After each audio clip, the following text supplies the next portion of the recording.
পান্ডুয়াতে দিবালোকে এত বড় একটা বোমা বিস্ফোরণ হলো। তিনজন বাচ্চা, একজন মারা গেছে, ডেড স্পট ডেড, নাড়ি ভুড়ি বেরিয়ে এসছে সামনে।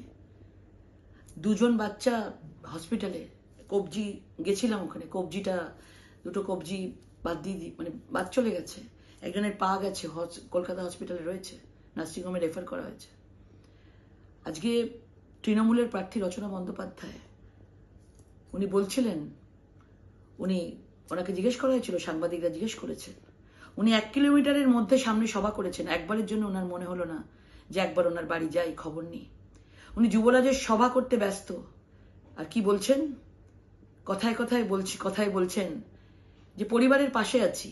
তো পরিবারের যদি পাশেই থাকেন, একবারের জন্য কেন সামনে গেলেন না? একবারও সেই মায়ের কান্না দেখতে কেন গেলেন না? আপনিও মা, আমিও মা, উনিও মা, এক মায়ের কোল খালি হলো। আর আজকে আপনি বলছেন কেন বোমা রাখা হলো, কারা বোমা বেঁধেছে? লকেট চট্টোপাধ্যায় প্রশ্ন করছে, লকেট চট্টোপাধ্যায় উত্তর দিচ্ছে, আপনি বলছেন। তো নিশ্চয়ই আপনি বলছেন আপনার সময় নেই এগুলোর। আপনার নাকি এগুলোর সময় নেই। এগুলোর সময় রাখতে হয় তো, এগুলোর সময় রাখতে হয়। সবসময় আমরা শুটিং করব, সবকিছু করবো, এগুলোর সময় রাখতে হয়। বোমা কেন বাঁধা হয়েছিল সময় রাখতে হবে না?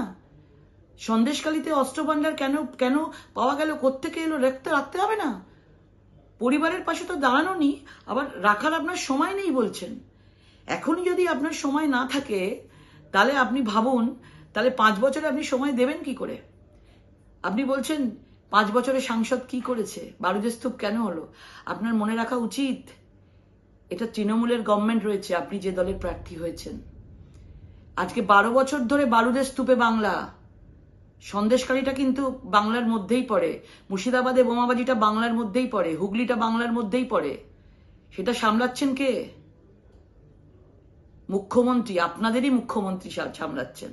তা আপনি জিজ্ঞেস করুন আগে নিজেদের মুখ্যমন্ত্রীকে, 12 বছর ধরে কেন এখনো বারুদের স্তূপ রইল? আপনি তো জানতেন না। 5 বছরের সাংসদকে জিজ্ঞেস করছেন। 5 বছরের সাংসদ প্রতিবাদ করেছে বলে এখনো রয়েছে। আপনারা নাহলে বলতেন কিচ্ছু হয়নি, ভিডিও দেখান, এসব বলতেন।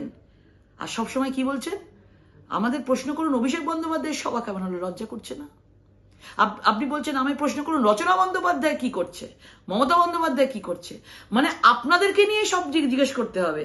আপনাদের ওইসব মহিলা যারা রয়েছে, যাদের মায়ের কান্না কাঁদছে, তারা যাদের বাচ্চা মারা গেছে, তাদের নিয়ে আপনাদের এত অনীহা। মানে এখনই যদি এটা হয় যে আপনারা বলছেন, আপনি যদি এখনই এই কথা বলেন যে আমাদের কথা জিজ্ঞেস করুন, অভিষেক বন্দ্যোপাধ্যায়, রচনা বন্দ্যোপাধ্যায়, মমতা বন্দ্যোপাধ্যায়ের কথা জিজ্ঞেস করুন, আরে জিজ্ঞেস করবে কি? আপনাকে তো ভাবতে হবে মানুষের কথা। সাংসদ হওয়ার আগেই, সাংসদ প্রার্থী হয়ে আপনি এই কথা বলছেন। আপনি ভেবে দেখুন, একবারও গেলেনও না। যাওয়া উচিত ছিল, আপনাদের যারা আশেপাশে রয়েছেন তাদের নিয়ে যাওয়া উচিত ছিল, না হসপিটালে যাওয়া উচিত ছিল, চুচুড়া হসপিটালে, আপনি সেটাও যাননি। আর শুধু বড় বড় কথা বলছেন। রাজনীতিতে প্র্যাকটিক্যাল হতে হয়, মানুষের সাথে মিশতে হয়। এইসব বড় বড় কথায় কাজ চলে না। এটা টিভি সিরিয়াল নয়, এটা ময়দান, মানুষের ময়দান। মানুষ সবকিছু বুঝে নেবে, মানুষ দেখছে সবকিছু। ধন্য আপনাকে, নমস্কার।